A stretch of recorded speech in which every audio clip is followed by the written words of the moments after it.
It answers to many names: the broadbill, the emperor, the gladiator. In an ocean teeming with absolute nightmares, all trying to rip each other apart, the swordfish doesn't just survive, it reigns supreme. Even its scientific name, Xiphias gladius, literally translates to sword across Latin and Greek. For centuries, we took that name at face value.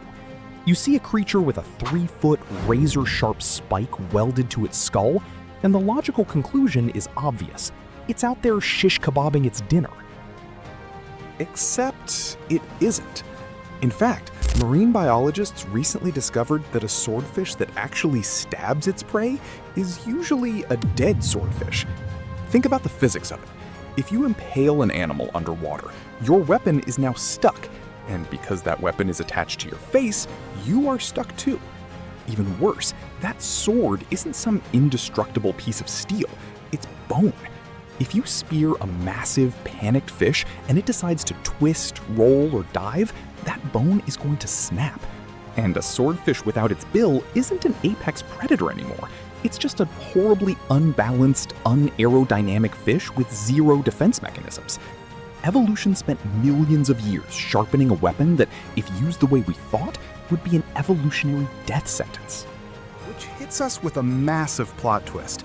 If it's not using it to stab things, what on earth is it for? Why carry around a massive, seemingly impractical facial ornament? And how did these things become the undisputed kings of the open ocean? To figure that out, we have to look at what a swordfish actually is. When most people spot a massive fish with a pointy nose, they group it in with marlins and sailfish, tossing them all into the billfish category. But while they look like cousins on the surface, scientifically speaking, the swordfish is in a league of its own. Marlins and sailfish belong to one family, but the swordfish is the lone survivor and sole occupant of its own distinct family tree. So, how do they actually hunt? If you spear a 100-pound fish in the open ocean, you are now violently tethered to a thrashing, terrified animal. You lose your momentum, and in the deep blue, losing your speed means you're dead. So instead of stabbing, they use brute force. A swordfish will rocket into a school of squid or mackerel at highway speeds and start violently whipping its head back and forth. That rigid bill becomes a high-speed baseball bat and a slashing blade all at once. They aren't trying to make a kebab, they are trying to shatter their prey. They break spines, stun targets, and leave a trail of completely incapacitated victims floating in the water, which they can then casually swim back and circle around to eat. The bill isn't sharp like a kitchen knife, but because it's narrow and moving with an insane amount of velocity, it acts like a metal ruler. Swing a metal ruler hard enough, and it's still going to slice right through things. Now, you'd think an apex predator eating dead or paralyzed prey would have a mouthful of terrifying teeth to tear it apart. When a swordfish is born, it actually does. Baby swordfish are covered in standard scales and have mouths packed with aggressive, sharp teeth. But the moment they hit adulthood, they undergo a bizarre transformation. Every single tooth falls out and every single scale vanishes. While most animals grow armor and weapons as they age, the swordfish trades them in. Their facial weapon essentially serves as a surgical carver. By using a chopping motion to break down their target into bite-sized debris, they easily swallow food without needing to chew. And what about their missing armor? Ditching their scales isn't a vulnerability, it's a massive upgrade. It strips away friction, granting them the ultimate physical advantage to slash their weapon through the water column with terrifying velocity.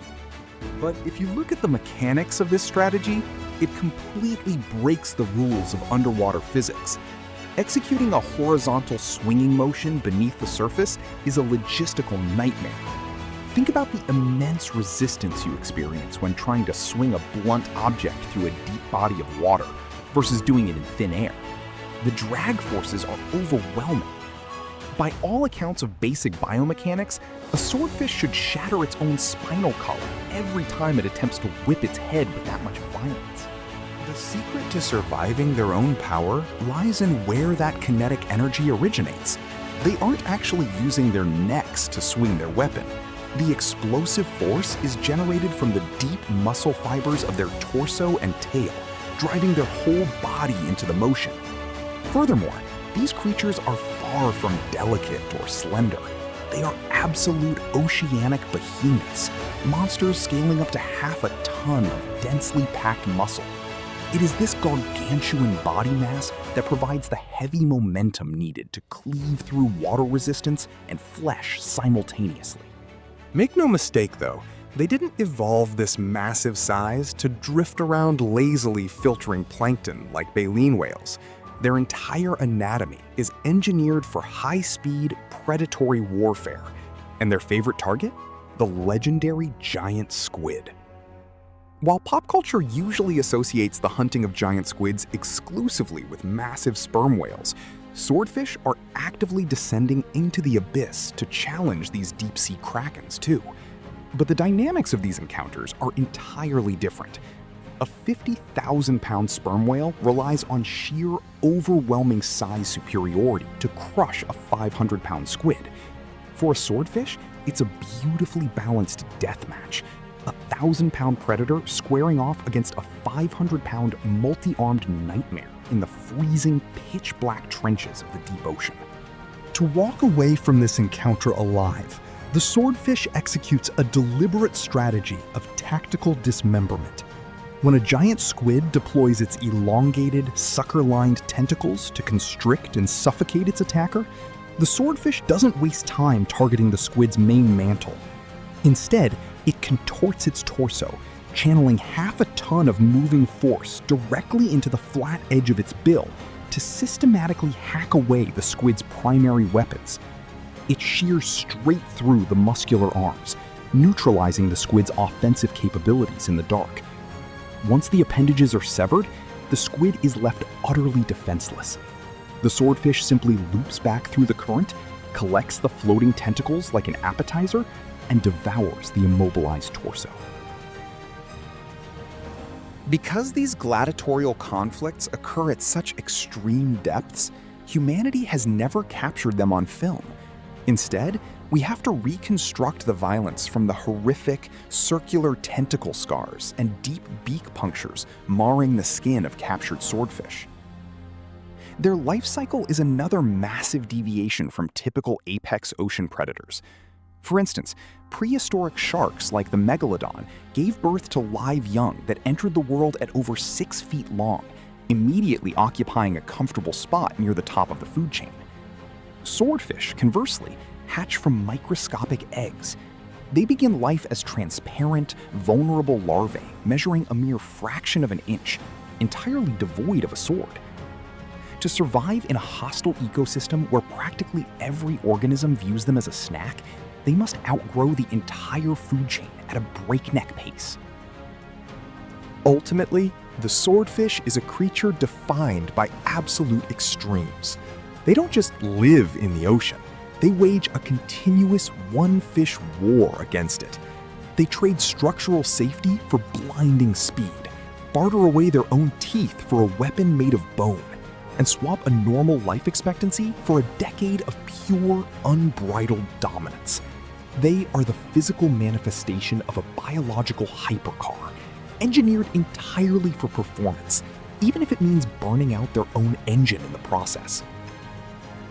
Ultimately, the swordfish is a creature defined by absolute extremes. They don't just live in the ocean. They wage a continuous one-fish war against it. They trade structural safety for blinding speed, barter away their own teeth for a weapon made of bone, and swap a normal life expectancy for a decade of pure, unbridled dominance. They are the physical manifestation of a biological hypercar, engineered entirely for performance, even if it means burning out their own engine in the process. It is a lonely, exhausting way to exist, but it is the exact price required to wear the crown of the deep. In a world beneath the waves that demands submission, the swordfish chooses absolute defiance. It lives life entirely on its own terms, answering to no one, fearing nothing, and leaving an unforgettable legacy of raw, unfiltered power in its wake. Thank you so much for tuning in to this deep dive. If you love uncovering the wildest, most unforgiving secrets of the animal kingdom, make sure to smash that subscribe button and turn on notifications so you never miss another breakdown. Let me know in the comments what apex predator we should cover next. Peace out, guys. See you in the next one.